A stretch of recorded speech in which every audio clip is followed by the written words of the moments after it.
Hoy vamos a tener una conversación muy interesante porque el personaje tiene muchos ángulos, tiene muchas perspectivas y tiene experiencia por muchos lados. Creo que el país por lo menos lo identifica claramente, es Pastor Alape, 37 años en las filas de la insurgencia de las FARC, fue comandante de frente en las FARC, creo yo, pues no sé si estoy exagerando. Del bloque Magdalena Medio. Del bloque en el Magdalena. Ahí enfrentó la SAUC del Magdalena, ¿sí? Y sobre eso creo que podemos hablar un tanto ahora. En el marco del pacto histórico, con su partido político, los comunes, pues que son los que nacen de las FARC, entra a irse relacionando ya no como comandante, no como ciudadano, y se presentó a la elección de alcalde de Puerto Berrío. Entonces queremos hablar de eso. Vos ya en esta perspectiva, mirando estas dos orillas de la política, ¿qué conclusiones sacás? ¿Cómo viviste esta experiencia? ¿Y cómo estás viendo esta política, no la política armada, sino esta política electoral? Cambió literalmente el fusil por el voto electoral. ¿Qué ves? ¿Qué experiencias sacas? ¿Cómo miras esto hacia adelante? A ver, lo primero es que nosotros salimos a dar cumplimiento a una parte del acuerdo, que es la participación política. Entonces, yo estuve 7 años, casi 7 años, en las actividades de reincorporación en una de las instancias que estableció el acuerdo para garantizar su implementación, que es el Consejo Nacional de Reincorporación. Recuerdo muy bien. Por eso, pues, yo nunca me metí a la política y realmente a mí la política electoral no me atrae. ¿Por qué termino, pues, en Puerto Berrío candidato a la alcaldía? Primero que ya cuando empiezo a reencontrarme con los viejos amigos y familiares y otras personas que fueron adversarios porque hicieron parte de las estructuras de derecha armadas en Puerto Berrío, que empezamos a relacionarnos. Entonces, usted es una figura nacional, podría ayudarle harto al pueblo, y empezamos en ese debate, y yo rehusando hasta que concluí. Te comiste el cuento. Lo acompaño en este escenario. Me sacrifico. De la política. Sí, eso que dicen, voy a medirme, yo dije, no, yo no voy a medirme, no, yo vengo sobre todo a hacer pedagogía del acuerdo de paz en el marco de una coyuntura electoral, que es donde los niveles de confrontación y polarización se ponen mucho más complejos, álgidos. Y era en mi pueblo, después de 40 años de no regresar al pueblo. Yo estuve 37 años en la insurgencia, pero después, 3 años después de que firmamos el acuerdo, regreso al pueblo. Entonces, 40 años en ausencia del municipio, era volverme a encontrar inclusive con familiares, pues familiares que en un momento tenían que guardar silencio, que no eran familias mías porque la situación era muy compleja. Sí. Y terminó entonces haciendo ese ejercicio. Nos dijo, vamos a hacer un ejercicio pedagógico. ¿A qué? Utópico, decía yo, la utopía debe de iluminarnos siempre. Sin recursos. Empezamos en una pedagogía que llamábamos la de despertar conciencia política para la defensa de lo público. ¿Cómo desmontarnos? ¿Y cómo lo hacían? Era conversando con la gente sobre qué era. Sí, el programa pues establecía todo bajo la línea del acuerdo de paz. El primer punto del acuerdo del programa de esto era la violencia, disminuir la violencia, derrotar la violencia en Puerto Berrío, 7 bandas armadas. El miércoles pasado se presentó el último hecho de violencia, una masacre de 4 jóvenes, venían en un bus de Medellín, la banda se mete, los asesina entre el bus y le dice al chofer, siga hasta Puerto Berrío. Váyase con estos fiambres. Y la gente, todos los pasajeros ahí, otro herido. Bueno, esa es la situación de Puerto Berrío, 7 bandas. El primer punto era ese, la violencia, cómo disminuir. Segundo era generar empleabilidad. generar empleo. El 72% del empleo en Puerto Berrío es informal. Pues no estamos descubriendo nada, es Colombia. El otro aspecto era todo lo que tenía que ver con garantía de derechos, o sea, generar condiciones reales de acompañar a las comunidades. El cuarto punto era toda la agenda ambiental. Y el quinto punto, no hay 5 transformaciones.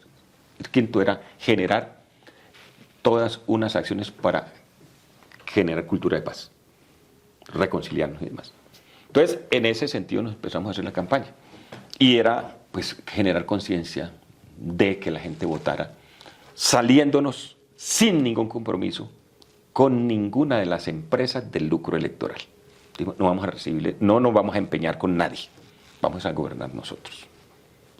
Y directamente con los ciudadanos. Claro, pues, o sea, participativo. Conversando vamos definiendo estrategias de acción.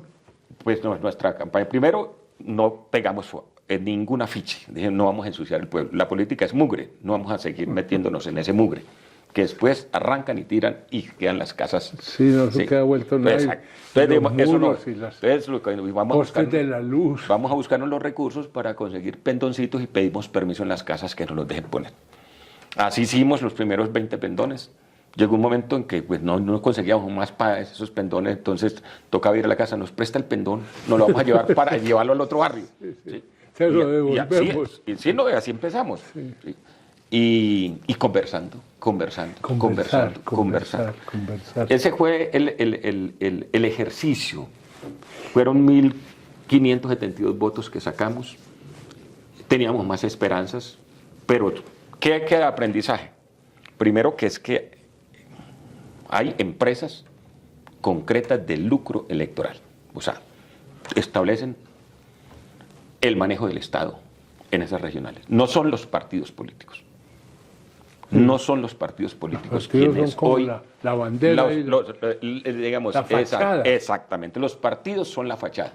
O sea, los partidos lo que hacen es legalizar esos procesos. De igual manera, cuentas claras y todo el control de financiación, eso no aparece lo real. Uno ve todos los recursos, entonces uno lo que ve ahí campañas... Hasta la financiación electoral es subterránea. Sí, exactamente, es subterránea. Entonces esa es... Una apariencia formal. Sí. Entonces uno ahí veía la necesidad efectiva de una reforma política, de una reforma electoral, para garantizar efectivamente la participación ciudadana. Porque en esa, diríamos, como decíamos, la farsa electoral, ve uno la farsa, es decir, cada candidato se pone su máscara y la garantía del voto es mentirle a la gente. Es decir, a la gente cuando uno le dice, yo no le puedo dar la fórmula, yo no puedo darle el bulto de cemento, que no voy a resolver nada.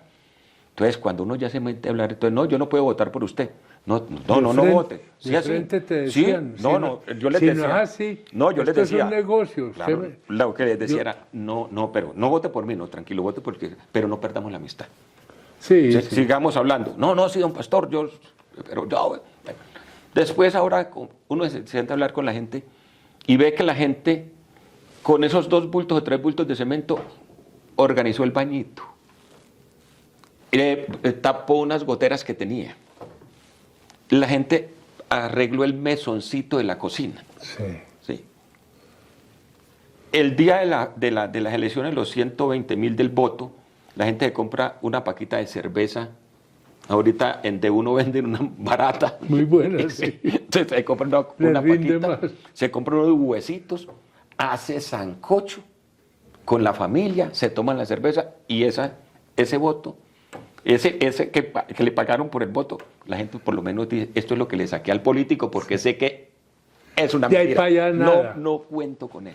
Sí. O sea, ya uno hablando y el político le olvida a este personaje también. Pues claro, pues como... usted se comió el sancocho y yo me quedé con el voto.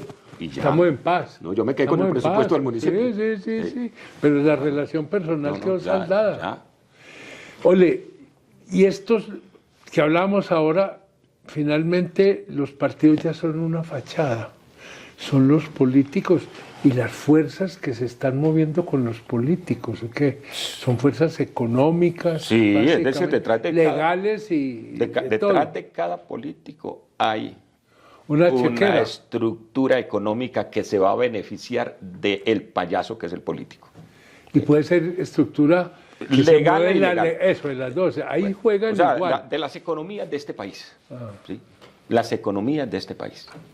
Porque yo hasta me abstengo de decir que esa economía es ilícita, ¿no? Pues que lo ilícito lo establecen desde aquí de Bogotá.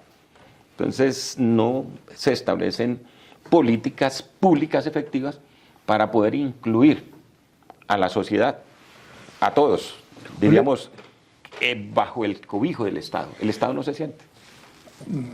Sí, lo hablábamos ahora, este es un país que se mueve sin Estado, ahí está el resultado. Exacto. Que la gente no se queda quieta ni se muere de hambre, entonces aprovechan. Yo te hago una pregunta, has obviamente hablado después de las elecciones con gente que estuvo con vos, que votó con vos, etcétera, etcétera. ¿Ellos tienen alguna esperanza de que la política cambie? ¿Saben que esto es así, va a seguir así y no me voy a joder la vida? No, la gente, nosotros quisiera ver otra cosa. Sí, no, nosotros quedamos con un equipo, quedamos posicionados como fuerza, estamos reuniéndonos, seguimos en el proyecto. Yo personalmente no voy a volver a presentarme, pero sí el proyecto. Hay muchas maneras de hacer política, no solamente... por supuesto, pero sí la gente, los muchachos... Y hay respuestas. Sí, hay. Y nosotros estamos acompañando a la gente en todas esas acciones que yo llamo de que la gente se amarra el zapato izquierdo con los cordones del derecho y se paran y se caen y no hay ningún problema. Entonces, eso es lo que pasa. Entonces, ¿qué ocurre? Que la gente no tiene información de cómo acceder a la oferta pública, de la política pública. Y ofrecer, entonces es acompañarlo a la gente. Sin intermediario. Y mire, reclamando su derecho. Que la EPS no lo atiende. ¿Cómo que no lo ha atendido? Porque usted se va a ir a pagar un médico particular. Además, usted le va más mal. Venga, hagamos el derecho de petición, hagamos esto y vamos orientando a la gente y la vamos llevando. A ver, nos corrió una niña, una operación de médula espinal. La señora complicadísimo. 400 y pucho millones de pesos para esa enfermedad. Y se la sacamos por la EPS. O sea, se acompañó a la gente. Vea, entonces, eso sí es hacer política en serio. Y esa sí es la política que la gente reconoce, por decir de alguna manera, y siente apoyar este proyecto tiene sentido. Y esto ya no es el sancochito para el domingo de elecciones. No, y el sancocho hay que hacerlo también porque uno en el sancocho también se abraza uno con la gente, echa carreta, recuerda, memorias. No, y hasta le comen el sancocho al político, pues ya van por otro lado. Sí. Entonces, ese es el ejercicio que estamos haciendo, lo de acceder a la tierra, ayudando a que encontremos gente que venda tierras para el Estado. Entonces le decimos, mire, llame a la Agencia Nacional de Tierras y haga su oferta de tierras. ¿Y esos son el grupo con el que vos hiciste política? Sí, y somos los el que equipo de trabajo. Se arrimaron durante la campaña de ustedes. Sí. Es independiente, es como un movimiento de Puerto Berrío. No, digamos. Pero todos están claros, el núcleo de ese equipo están claros que son comunes, que son parte del Partido Comunes. ¿Y Comunes está haciendo algo semejante en otros sitios donde estuvo? Comunes es el partido que surge del acuerdo de paz. No, sí.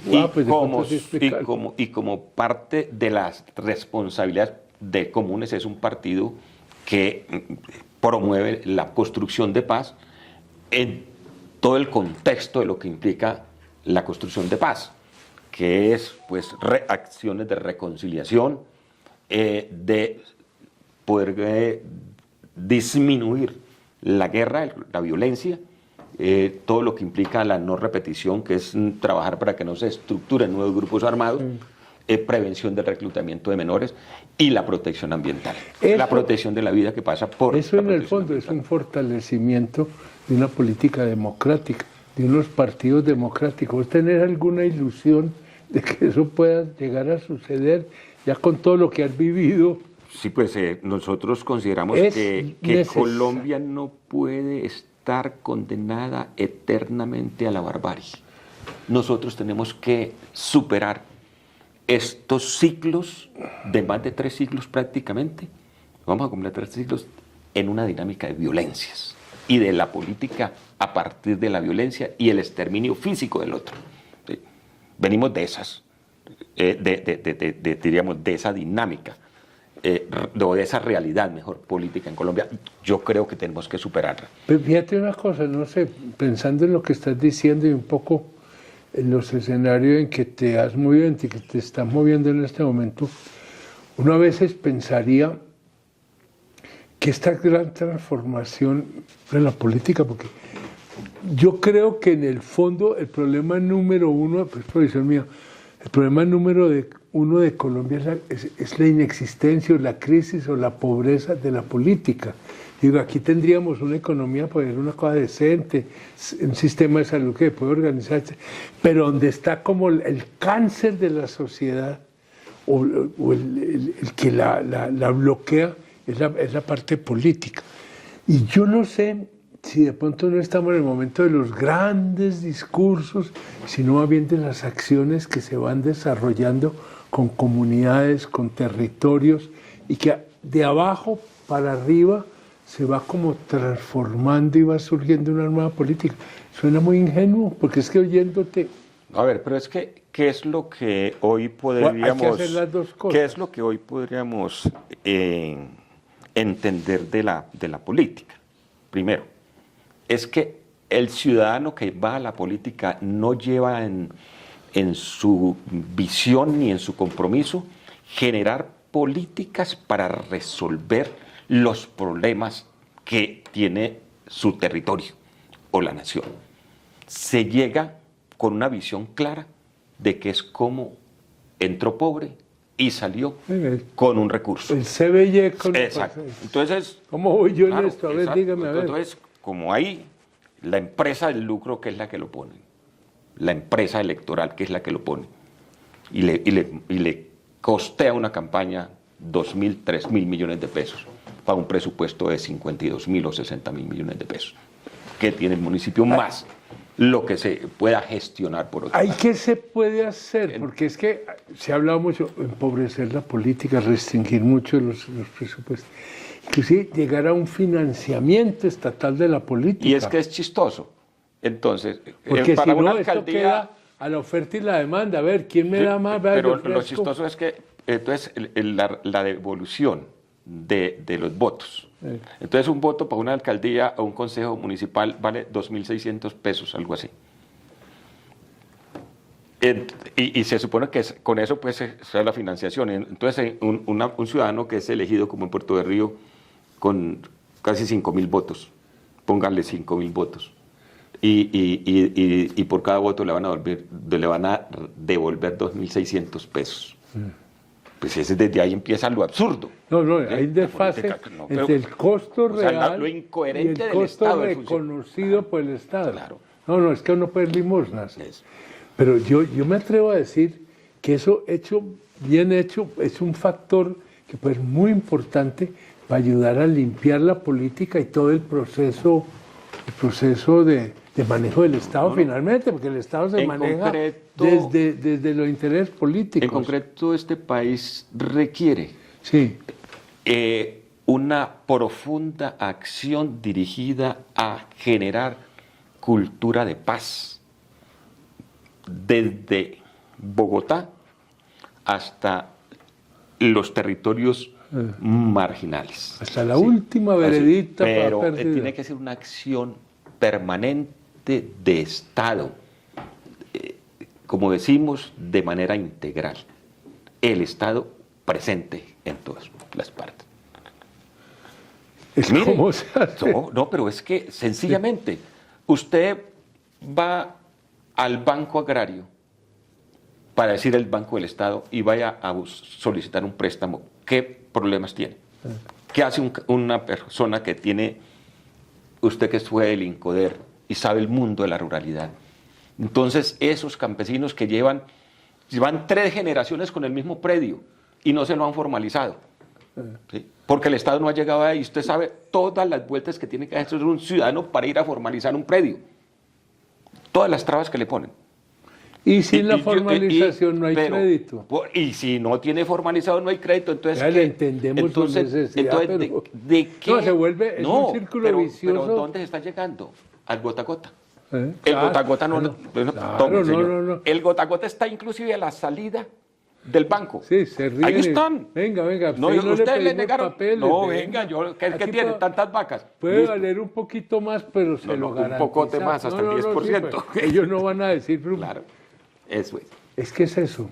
Entonces, aquí hay un país de mentiras formal y hay el país real que está rompiendo por donde pueda. El país de las instituciones en Bogotá, que no saben qué ocurre en el país y legislan con los congresistas que legislan. Para un país que no es. Para el país. ¿Qué se supone que los congresistas debían llevar la realidad de esas? Pero es que los congresistas también, están en el juego. Pero es que los congresistas también representan esas empresas del lucro electoral. No representan la comunidad. No representan a sus votantes, a sus financiadores. Vamos a tener que seguir haciendo muchos trabajos para llegar a estas alcaldías, pero comienzo tienen las cosas, porque si no, pues apaga y vámonos. Entonces ahora sí, es vámonos a ver cómo jugamos en el CBY, ¿cierto? Sí, nosotros dijimos, vamos a cambiar, en la 7ª conferencia dijimos, nuestra única arma será la palabra, en la 10ª conferencia, donde concluimos de manera mayoritaria, supremamente mayoritaria, dijimos, vamos a transitar a este nuevo escenario de la lucha, a este nuevo campo de batalla, que es el campo de la batalla de las ideas y de los actos de vida y de amor. Vamos allá. Y nuestra única arma para ello es la palabra. En eso estamos. Y la claridad y el compromiso, porque es que la otra es la bala. Pues. Es más... eso de que el poder nace del fusil, ya eso quedó replanteado. No. Nace de aquí y de acá. Sí, y necesitamos hoy unas sociedades mucho más incluyentes, participativas y de fortalecimiento y ampliación de la democracia. Y fíjate que lo que estás haciendo, y menos que se está haciendo en muchas otras partes, es realmente la forma verdadera de hacer política. Yo siempre insisto que la gente muchas veces reduce la política al proceso electoral. Pero es una de las expresiones de la actividad política. Pero la política de fondo es la política de generar conciencia, y generar capacidad, acuerdos, organización, movilización de la ciudadanía, hacer una ciudadanía activa, una ciudadanía veedora, que reclame sus recursos, que el presupuesto lo vigile porque es de ellos, porque es que todos los días pagamos impuestos. Claro. Entonces esa plata que están robando, la están robando a todos, claro. Estos corruptos no le roban a los ricos, le roban a los pobres. ¿Sí? Oiga, se nos acabó, no el tema, se nos acabó el tiempo. Pues yo creo que queda planteado un punto para seguir discutiendo, ¿cierto? Sí. Y es que a veces en la política todo se reduce a las próximas elecciones. Yo creo que hay que empezar con una política, cómo ayudamos, cómo trabajamos con las comunidades, con la gente, para que entendamos nuestras realidades, nuestras posibilidades y nos movilicemos, pero con un proceso no de repartir plata, sino de convicción, se podrá hablar. De conciencia, diríamos, conciencia de lo público, conciencia ciudadana. Es decir, es que lo grave es que nuestra ciudadanía no se siente como sujeto político de derecho. No. Se siente, es como un sujeto de intervención, como un sujeto de sometimiento, porque el Estado siempre ha estado sometiendo. No se ve al Estado como el protector, el garante de derechos. Exactamente. Entonces, eso es lo que tenemos que... No lo ven de este lado. Claro, pues entonces, por eso cada uno se arma, porque sus derechos tienen que garantizarse. Esto es la ley de la selva, salve de quien pueda. Claro. Yo veré cómo lo hago, ¿cierto? Eso. Ya que ustedes están por allá, pues yo me encargo, porque primero es que tengo que seguir y mi familia tiene que seguir. Entonces, pero por final, esta reflexión. Con esto cerramos. Sí, con esto cerramos. Mira, la paz es prioritaria y hay que seguir insistiendo en el diálogo, no volver a la fórmula que siempre hemos aplicado durante más de 2 siglos, que es ejecutar violencia desde el Estado. Tenemos que darnos esta oportunidad de un nuevo escenario y es la única manera. por la violencia de Estado no vamos a ser capaces de derrotar las otras violencias, porque eso es sucesivo y cíclico. Pero además, una violencia promueve a la otra porque la necesita esa violencia. Sí, la claro. única fórmula que podemos es la del diálogo. Que es que son actores políticos, no políticos. Todos son actores políticos porque detrás de ellos están quienes se benefician políticamente de la violencia de estos grupos, incluyendo los que se levantan y gritan, vamos a la guerra, no al diálogo. Esas voces se benefician de esa violencia. Entonces, esa es tal vez la reflexión colectiva que tenemos que hacer como nación. Pastor, cerraste esto con broche de oro, Pastor. Muchas gracias. Gracias, Juan Manuel, por esta invitación. Bien.